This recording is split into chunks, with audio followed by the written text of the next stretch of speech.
Agora vamos passar a palavra para o Tarson Nunes, que possui graduação em licenciatura em História pela Universidade Federal do Rio Grande do Sul.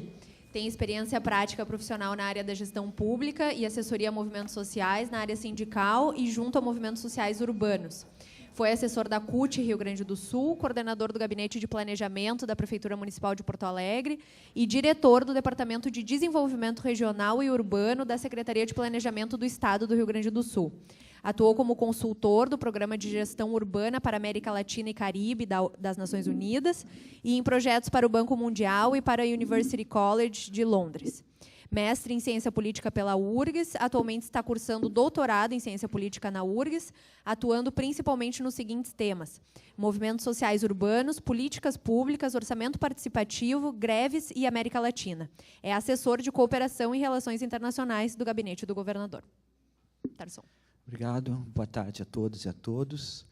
Acho que queria saudar também, como os nossos colegas, professor Pedro Bandeira, professora Lebrandi, com quem a gente já várias vezes discutiu esse tema dos Coredes, saudar a realização desse seminário que marca um pouco o espírito desse governo, que é de construção, de compartilhar a construção das políticas públicas da maneira mais ampla possível e fazer com que todas as nossas construções políticas e decisões institucionais sejam construídas coletivamente. Eu vou cumprir um papel, talvez um pouco antipático, de fazer uma abordagem crítica assim, em relação aos Coredes, já que os dois professores que me antecederam já fizeram uma apresentação bastante precisa e profunda do significado dos Coredes, do seu papel e da sua importância enquanto um espaço de participação e de formulação de políticas públicas. Eu vou tentar trabalhar o que eu considero as potencialidades dos Coredes, mas também apontar alguns limites, tanto dos Coredes quanto da consulta popular, até para um pouco problematizar esse espaço de participação e, por fim, tentar colocar alguns desafios, quer dizer, de como que o tema dos Coredes da consulta pode se integrar na construção desse sistema de participação cidadã. Então, acho que a primeira coisa eu gostaria, quando se fala em Coredes, eu acho que sempre é importante lembrar a figura do professor Dinizar Becker, da Univates, lá de Lajeado, que foi um dos pioneiros desse processo. E talvez o que eu acho mais interessante da experiência dos Coredes é que ela é uma experiência que surgiu de baixo para cima e de fora para dentro do Estado. Foi os Coredes, os primeiros conselhos, as primeiras iniciativas que vieram desembocar nos conselhos de desenvolvimento regional, foram iniciativas das universidades regionais, junto com as prefeituras, sensibilizadas por essa necessidade de construir organismos que pensassem o desenvolvimento regional. Então, quando o governador Colares faz a lei que institucionaliza os Coredes, ele, na verdade, está legalizando, está institucionalizando um processo que já, particularmente na região do Vale do Taquari, na região do Vale do Rio Pardo, já vinha surgindo de baixo para cima, como eu falei, a partir de iniciativa das universidades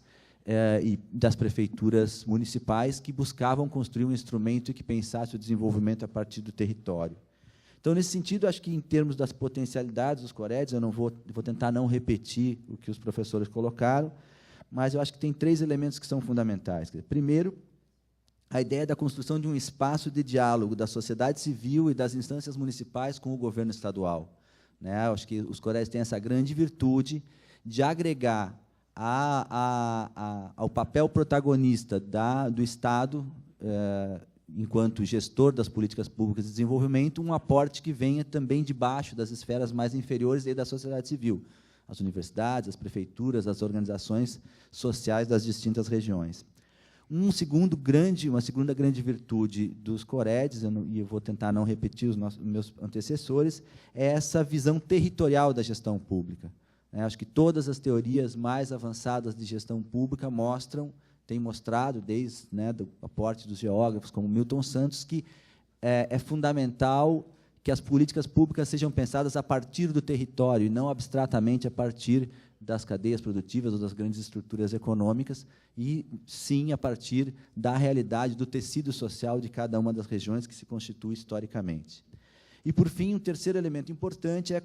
os Coredes como um espaço de construção participativa de estratégias de desenvolvimento. Quer dizer, a importância de que se tenham espaços aonde as políticas de desenvolvimento sejam não resultantes da decisão dos governos, mas sejam processos resultantes de um processo de discussão e de diálogo com a sociedade nas distintas regiões. E, nesse sentido, sempre é importante destacar, a experiência dos Coredes nos mostra o papel fundamental das universidades comunitárias no Rio Grande do Sul nesse processo de desenvolvimento do Estado, porque foram elas, a Univates, a Unijuí, a Unisc em Santa Cruz, que tiveram um papel muito importante enquanto catalisadores desse processo de participação regional. A consulta popular, eu acho que também é um elemento importante, eu gostei da definição do professor, quer dizer, na verdade, ela é um plebiscito que decide sobre obras regionais construídas a partir de uma lista que os Coredes, através da sua metodologia, constroem, mas a consulta ela é muito importante enquanto uma oportunidade para o cidadão participar da decisão das obras regionais. E, como o professor mesmo falou, não é pouca coisa 1.200.000 pessoas estarem votando no processo da consulta popular. Mas eu acho que o importante para a construção do conhecimento e para a construção das políticas públicas, eu acho que é também a gente poder olhar os pontos críticos e os limites dessas experiências, né? O aprendizado ele depende sempre da capacidade de identificar os problemas e refletir criticamente sobre eles, porque, às vezes, a gente começa a olhar só as potencialidades, as vantagens, e não consegue olhar os obstáculos e os problemas. E eu queria destacar, tanto em relação aos Coredes, quanto em relação à consulta, para polemizar um pouco, alguns problemas que eu acho que têm que ser equacionados. O primeiro, eu acho que eu acho que o próprio professor Bandeira entrou no assunto quando falou da necessidade de compatibilizar as estruturas do Estado com a regionalização dos Coredes. Quer dizer, é fundamental que, se a gente vai pensar o desenvolvimento a partir de uma matriz territorial, que a matriz do Estado também seja compatível com essa divisão territorial. E, no Rio Grande do Sul, a gente tem um problema, que a Secretaria da Educação se organiza de um jeito, a da Saúde se organiza do outro, o Corpo de Bombeiros se organiza do outro, e nenhuma dessas organizações do Estado, com a qual o cidadão tem que dialogar para demandar políticas públicas, nenhum deles combina entre si, nenhum deles combina com os Coredes. Então, o grande desafio é compatibilizar, como o professor Alebrando colocou, a estrutura do poder público com a estrutura dos Coredes. O problema é que os Coredes, como são uma estrutura auto-institucionalizada, os Coredes estão constantemente mudando. Nós tínhamos, quando foram criados os Coredes, em 94, eram 22, depois passou para 26, agora são 28 Coredes,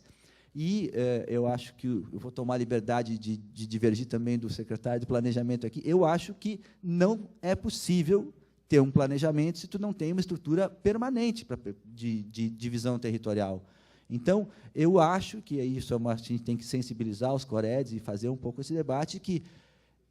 o ideal seria que não se dividissem mais os Coredes e que se estabelecesse essa divisão territorial, tal como ela existe hoje, enquanto uma divisão permanente, para que se possa pensar, porque até o próprio planejamento depende de olhar os dados para trás, para avaliar o desempenho das regiões, e se as regiões estão sempre mudando, tu não consegue ter um patamar de comparação, para ver o que cresceu, o que... Então, o primeiro problema que eu acho é que,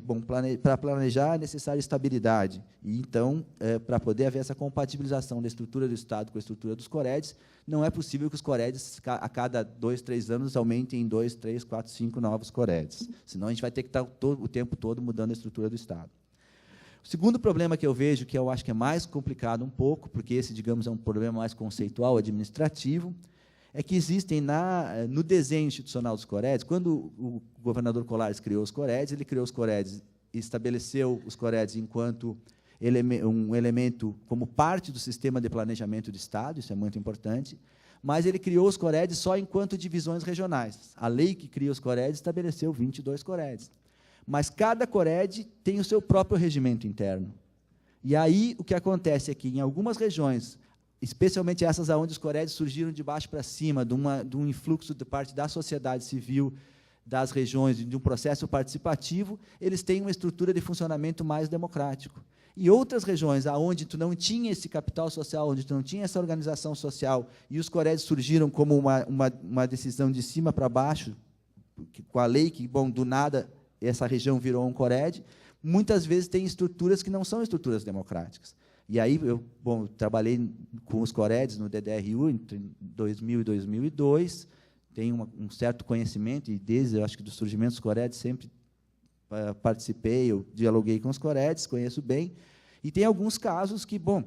tem Coredes que durante 10, 12 anos era o mesmo presidente. Não vou dizer o Cored, não vou falar a pessoa, mas, num caso, tinha um pastor evangélico que fez uma articulação com as prefeituras, conseguia, como o Cored era um espaço de diálogo com o governo estadual, as prefeituras, cada uma contribuía um pouquinho para ele se profissionalizar, e ele virou, era o representante vitalício, era quase uma monarquia. Então, tu tinha Coredes que são espaços democráticos de participação, e tem Coredes que, às vezes, são estruturas,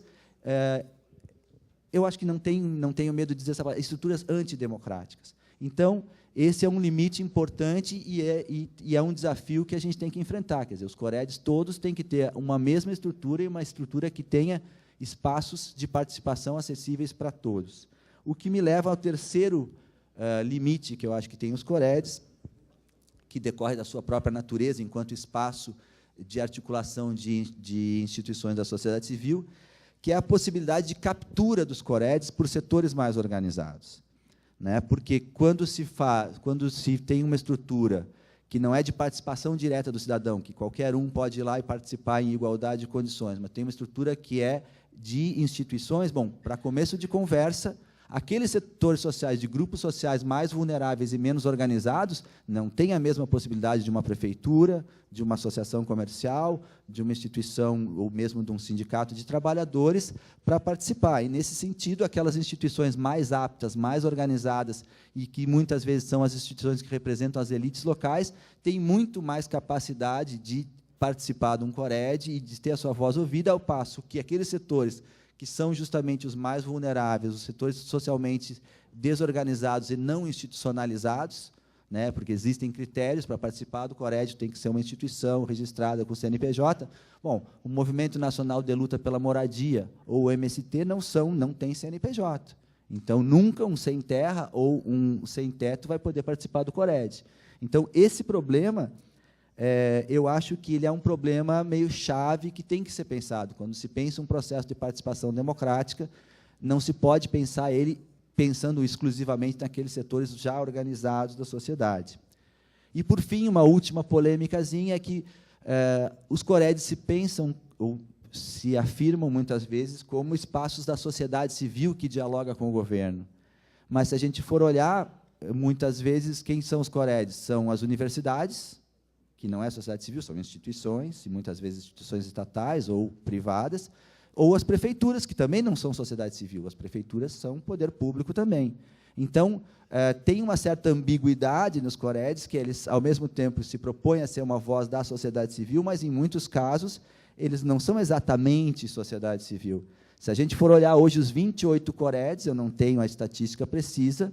mas a grande maioria deles são presididos ou por um representante da universidade ou por uma prefeitura. Então, aí tu tem uma contradição meio de base, que a sociedade civil está sendo representada por instituições privadas ou o poder público. Então, também mais uma coisa a se pensar. Quanto à consulta, eu acho que os debates que nos antecederam sobre a concepção de participação, acho que algumas coisas já iluminam em relação à consulta. É evidente que é muito importante e que a população votar nas obras é melhor do que o governo decidir sozinho sobre as obras. Quanto a isso, não há dúvida, e o nosso compromisso com a consulta popular, ou seja, com o direito do cidadão, qualquer cidadão, independente de participar do orçamento participativo ou não, de ter o direito a ser ouvido e ter o seu voto na decisão das obras, é importante. Mas a consulta, primeiro, como os meus antecessores mesmo colocaram, tem um baixo poder deliberativo. Quer dizer, o fato de se ter um passivo de 350 milhões significa que a consulta popular, ainda que formalmente ela seja um instrumento de decisão da população, ela efetivamente não tem um poder deliberativo.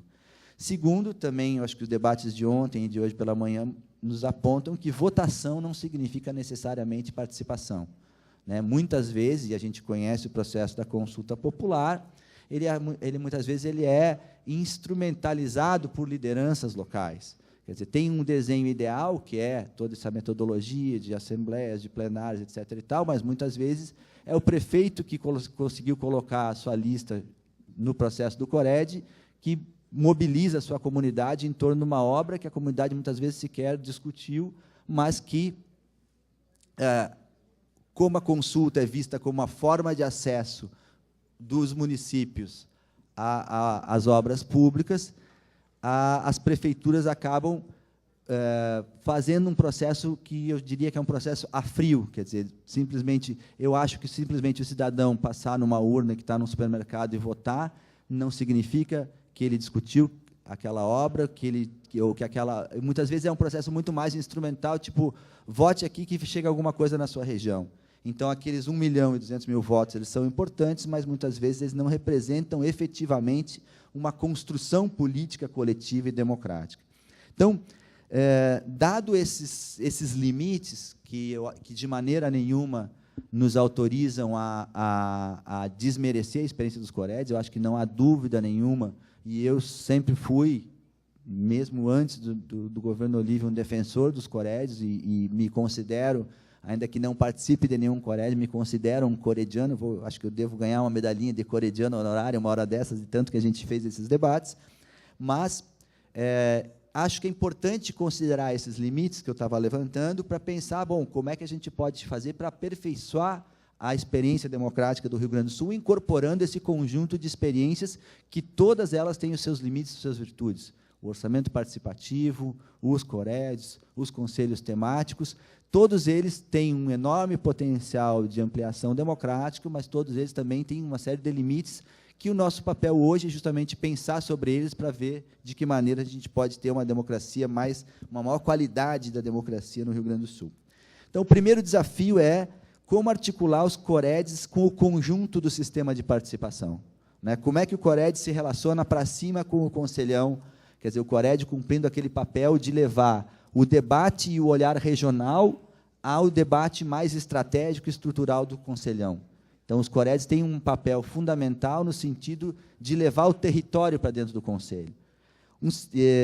Um segundo é como articular os Coreds com os conselhos setoriais, conselhos de saúde, conselhos de educação. Todas as cidades têm conselho de saúde, têm conselho de educação, conselho de meio ambiente, conselho das cidades, e os Coreds, enquanto um espaço de debate sobre desenvolvimento regional, ainda tem uma articulação muito restrita com os conselhos, portanto, fazem uma discussão sobre temática, mas não fazem uma discussão setorial. Estou vendo ali o professor Montanha, o pessoal do Conceia. Como é que os Coredes se relacionam com a política de segurança alimentar? Como é que as regiões se relacionam com a política de saúde? Também é um desafio que está colocado. E, por fim, como é que tu relaciona os Coredes com o OP? A gente já teve uma experiência que foi muito rica, que foi no período do Olívio, passado o primeiro momento de uma certa confrontação, mas se conseguiu criar uma maneira de conviver os dois processos. E agora nós acho que estamos 10 anos mais maduros e mais experientes, e temos que pensar justamente como é que compatibiliza os Coredes com o OP, e agora com uma responsabilidade ainda maior. Quer dizer, no nosso governo, a gente está delegando aos Coredes, como espaços de articulação regional, um protagonismo muito maior na construção do orçamento participativo. A sociedade civil vai ter que se mobilizar para garantir o orçamento participativo, a nossa estrutura de governo para o OP é menor do que era antes, porque nós estamos contando com a adesão dos Coredes enquanto parceiros na construção das assembleias municipais e do processo do orçamento participativo. O desenho que nós estamos pensando é justamente combinar os Coredes enquanto espaço de articulação, o processo de participação direta do cidadão pelo orçamento participativo e desembocar tudo isso na votação plebiscitária das decisões finais. Um segundo desafio seria aquele que eu já mencionei, de democratizar os Coredes. Acho que o próprio professor Avritzer hoje levantou esse assunto. Os Coredes têm que olhar para si mesmo e ver de que forma podem, enquanto instituição, enquanto espaço de articulação da sociedade civil na região, se abrir para uma maior participação. Não é possível que os Coredes sejam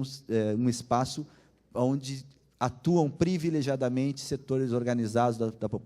da sociedade, as prefeituras, as universidades. Os Coredes têm que pensar formas de conseguir também se abrir para setores não organizados, para grupos mais vulneráveis e se tornar efetivamente um espaço de construção democrática nas regiões. Portanto, é essencial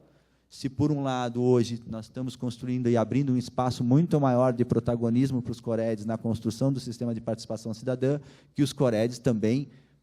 enfrentem o desafio de reformar os seus regimentos internos e, de preferência, que todos os Coredes tenham um regimento igual, porque não é possível que tenha Coredes onde tu tem um representante dos trabalhadores e um dos empresários, quer dizer, uma entidade só representa todo um setor, e em outros tu tem todo o sindicato que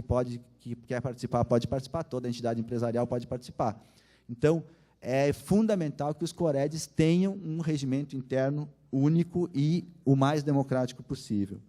E, por fim, eu acho que uma sugestão que contribuiria nesse sentido é que os delegados do orçamento participativo tenham assento nos Coredes também, que eu acho que talvez seja uma forma de compatibilizar as duas coisas. Quer dizer, tu tem assembleias municipais, tu escolhe delegados, e esses delegados, que são representantes diretos da população, possam ter assento e compartilhar com as entidades organizadas o debate sobre o desenvolvimento regional, o que ajudaria, inclusive, a qualificar o próprio orçamento participativo. Então, a construção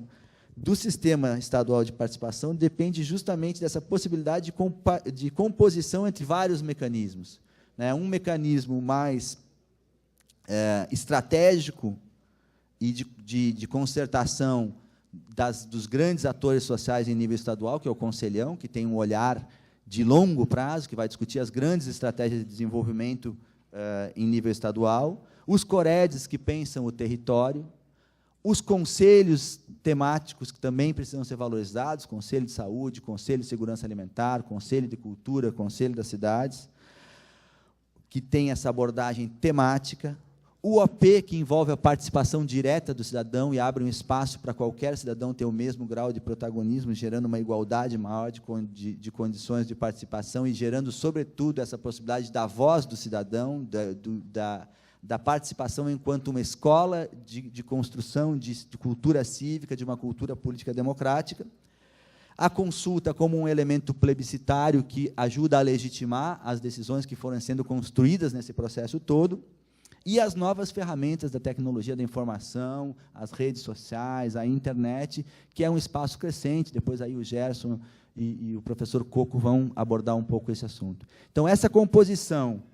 de uma visão mais estratégica, estrutural, uma visão territorial, uma visão temática, a participação direta do cidadão, seja pela participação nas assembleias, seja pela consulta popular, é que vão nos permitir construir um sistema de participação muito rico e uma construção que tudo que a gente conversou nesses últimos 2 dias com os nossos colegas convidados internacionais, sinaliza que é uma experiência realmente de vanguarda no mundo. Assim, a gente aqui no Rio Grande do Sul é meio pretensioso, o nosso hino fala em sirvam nossas façanhas de modelo a toda a terra, mas eu acho que é um desafio que está colocado para os cidadãos e cidadãs do Rio Grande do Sul de realmente renovar a construção democrática numa escala que em poucos lugares do mundo tem sido feita. E a gente deve se colocar como parte disso e compartilhar esse processo com outros processos de renovação democrática que estão acontecendo pelo mundo afora. Obrigado.